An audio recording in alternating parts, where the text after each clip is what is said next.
The 1966 Washington quarter is a coin that many people talk about because of the high prices some special examples have sold for. Some people even say this coin can be worth $21,900, and that surprises a lot of people because most of us think of quarters as just everyday money. But like many things in coin collecting, the truth is more detailed and interesting than it might seem at first. The 1966 quarter is a regular coin in most cases, but there are certain rare examples and special types that can be worth a lot of money. To understand why, it helps to look at what the coin is, how it was made, what makes it special, and what kinds of qualities raise its value. The 1966 quarter is part of the Washington quarter series that started in 1932. On the front of the coin, which is called the obverse, you see a picture of George Washington. Above his head is the word liberty, and to the left of his face is the phrase "In God We Trust." On the back of the coin, which is called the reverse, there is an eagle with its wings open, standing on arrows with olive branches underneath. The top says United States of America, and the bottom says $quarter. The design is the same as other quarters made during that time, so nothing about the artwork itself makes the 1966 quarter rare or special. Most people do not think twice about a quarter because its value is 25 cents.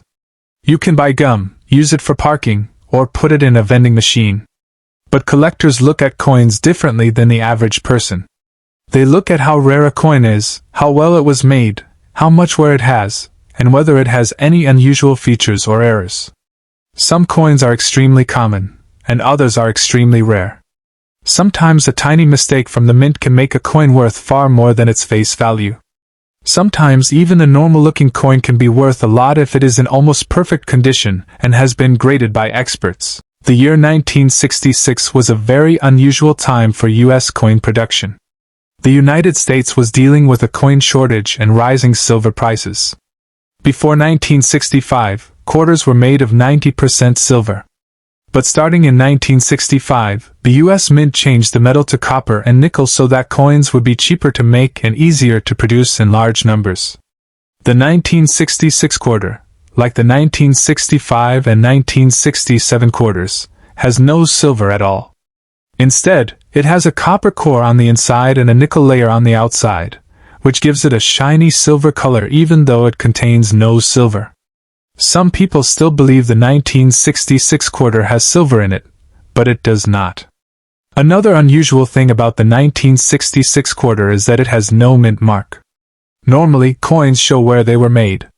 A D means Denver, an S means San Francisco, and a P, or no mark usually means Philadelphia.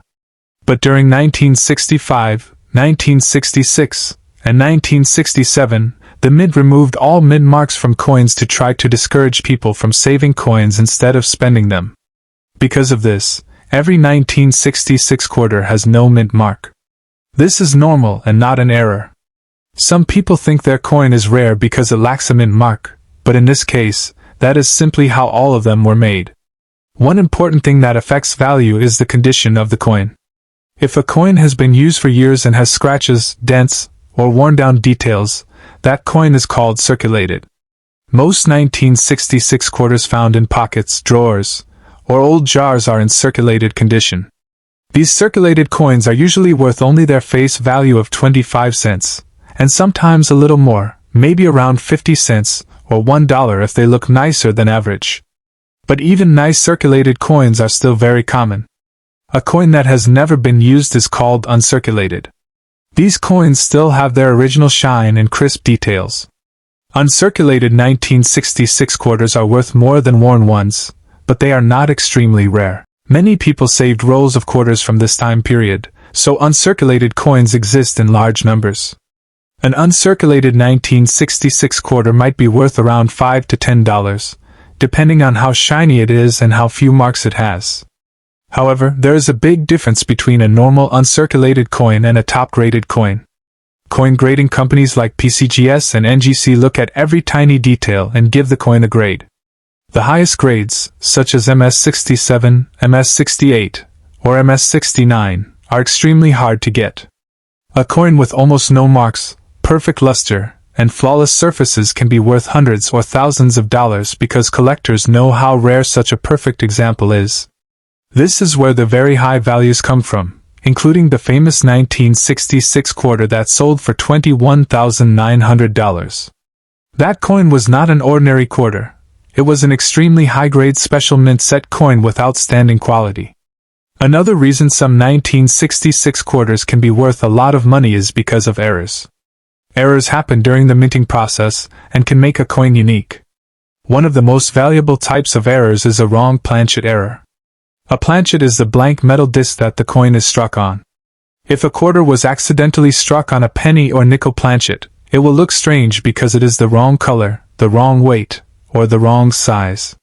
These wrong planchet coins can be worth hundreds or even thousands of dollars if they are confirmed to be real by a grading service.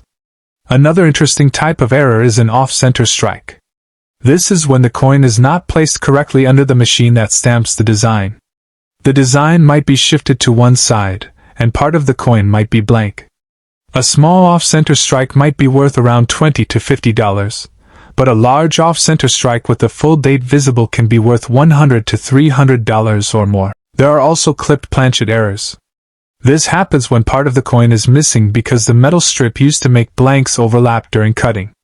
A clipped planchet looks like someone took a bite out of the coin. These clips can be small or large, and depending on the size, they can be worth around $30 to $100. Another error is a missing clad layer. The 1966 quarter is made from layers of metal. If one of the outer layers is missing, the coin may appear copper-colored on one side or both. Missing clad layer errors are noticeable and interesting to collectors. They usually sell for around $75 to $200 depending on how much of the layer is missing and how nice the coin looks. There are also doubled die coins, where part of the design looks doubled because the die struck it slightly off during the creation process. There are no famous or major double dies known for 1966 quarters, but if a strong double die were discovered, it would become very valuable. Even a minor double die can bring extra value if collectors consider it interesting enough. Another important thing to understand about 1966 quarters is the role of special mint sets, also called SMS sets. Because the U.S. Mint did not make regular proof sets during 1965, 1966, and 1967, they made SMS sets instead. These coins have a better strike, cleaner surfaces, and more detail than regular coins made for circulation. SMS coins look almost like proofs, but they are not quite the same. They are also made in smaller numbers and kept in special packaging. Some SMS quarters from 1966 are extremely high quality. Only a few of them have been graded at the very highest levels. These top-grade SMS quarters are the ones that bring the biggest money at auctions.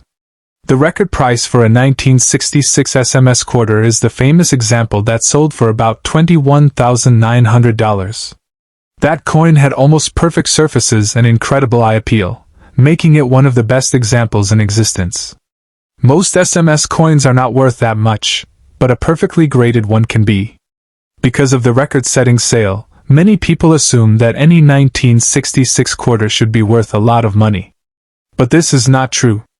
To be worth thousands of dollars, a 1966 quarter must be either a top-graded SMS coin or a major error coin, and it must be graded and confirmed by a professional company.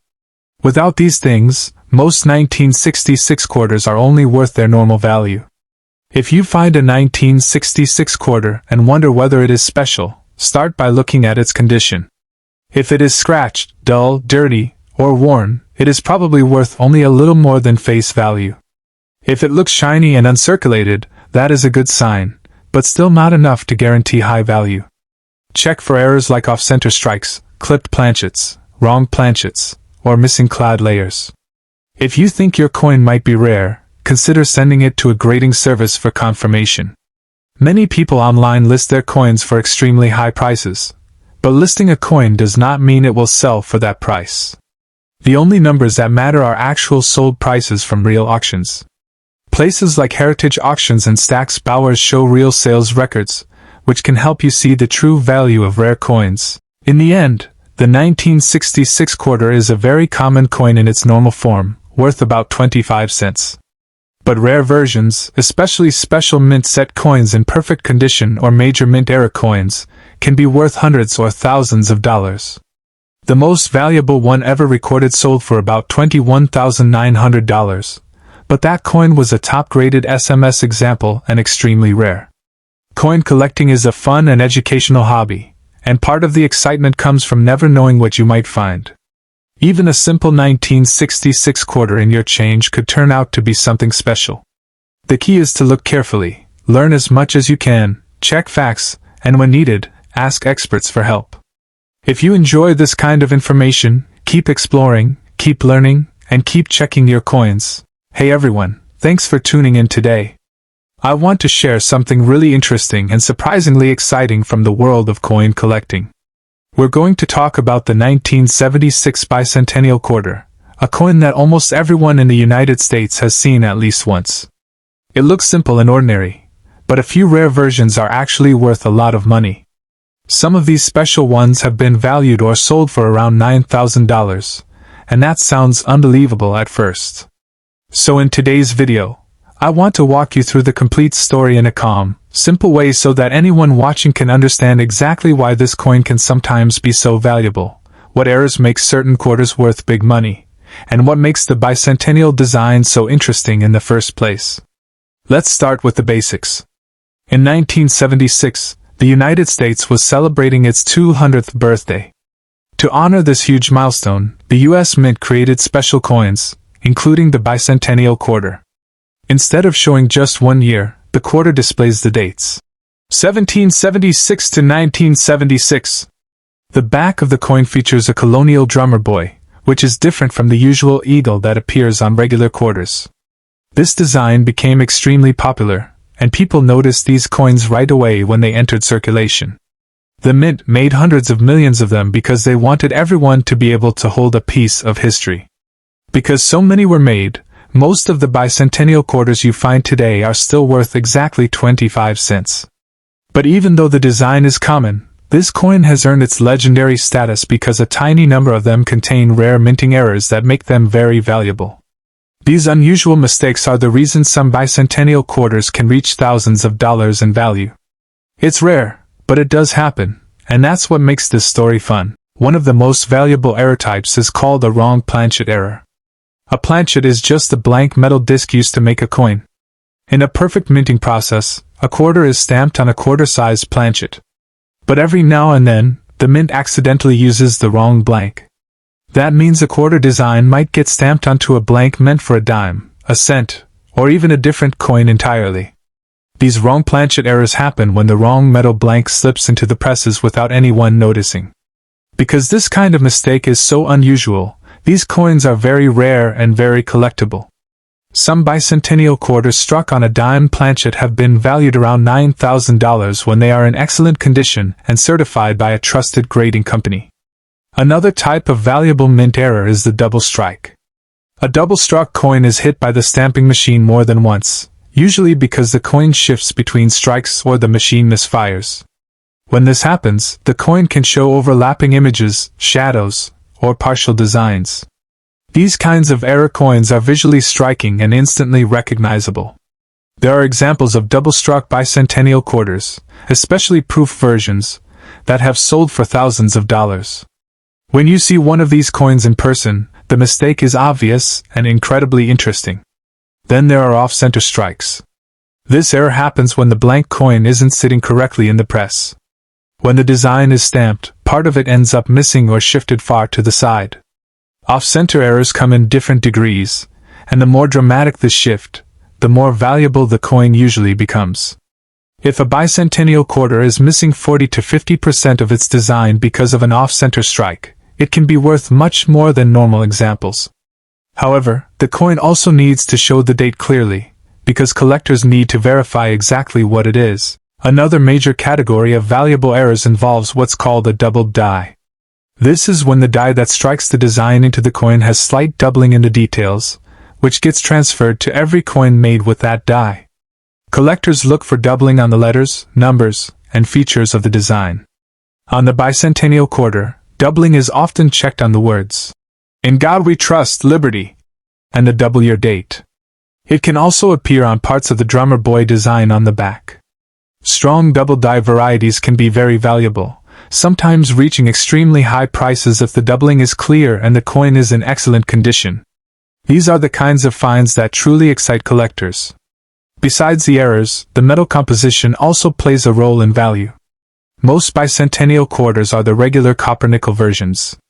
But some were made in 40% silver, mainly by the San Francisco Mint for collectors. These silver quarters were usually packaged in special proof or mint sets. Silver bicentennial quarters are naturally worth more than the regular ones, and silver-proof coins in exceptional condition can reach very high prices. Some have even been auctioned for tens of thousands of dollars when the condition and contrast are nearly perfect. Proof coins, especially ones with a deep cameo appearance, have strong visual appeal because the shiny mirror-like background contrasts sharply with the frosted rays design. There are also extremely rare combinations of errors and proof strikes. For example, there are bicentennial quarters that were overstruck on previously struck coins, such as a cent or a dime. These unusual and dramatic minting mistakes are incredibly rare and very valuable because they combine multiple unusual factors in a single coin. When these are certified in high grades, they can be worth thousands, and some have reached around $9,000 according to pricing guides. It's important to mention that while these rare and expensive examples exist, they make up only a tiny portion of all bicentennial quarters. Many people online, especially casual collectors, often talk about how they've found bags of these coins, and most of them are just worth a quarter. And this is true. With more than 1 billion produced, the chances of finding a rare one in your pocket change are low. But because rare ones do exist, it's always worth taking a closer look at the quarters you come across. If you want to check your bicentennial quarters for potential value, start by examining the mint mark. A D means the coin was made in Denver, and S means it came from San Francisco, and if there is no mint mark, it came from Philadelphia. After that, use good lighting and maybe a magnifying glass to look carefully at the letters and numbers to see if there are any signs of doubling.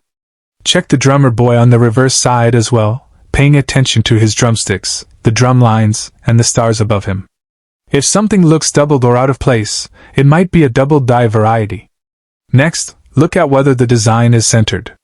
If the design looks like part of it is falling off the edge, it may be an off-center strike. Also check the coin's weight if you have a scale, because wrong planchet coins often weigh differently than standard quarters. If the color of the metal looks unusual, or if the coin seems thinner or thicker than normal, that could also be a sign of an error. If you believe you have something that looks unusual or special, consider sending it to a professional grading company. These companies can certify the error, confirm the coin is genuine, and give it a grade. This official certification can dramatically increase the coin's value because it proves to buyers that the coin is real and the error is authentic. Serious collectors often will not buy error coins that haven't been certified. Finding a rare bicentennial quarter is a bit like finding a treasure.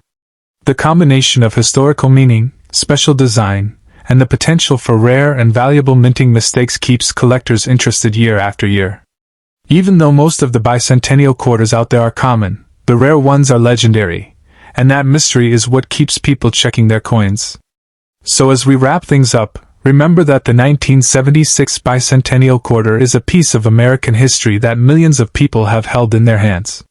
Most are worth only a quarter, but a few contain errors so unusual that they can be worth around $9,000 or more. Whether you collect for fun or just enjoy learning about interesting coins, this one is definitely worth paying attention to. Take a look at any bicentennial quarters you have sitting around. You never know when you might spot something rare. Thanks so much for watching. If you enjoyed this story and want to hear about more rare coins or valuable errors, feel free to subscribe, leave a comment, and hit the like button. Have a great day, and happy coin hunting!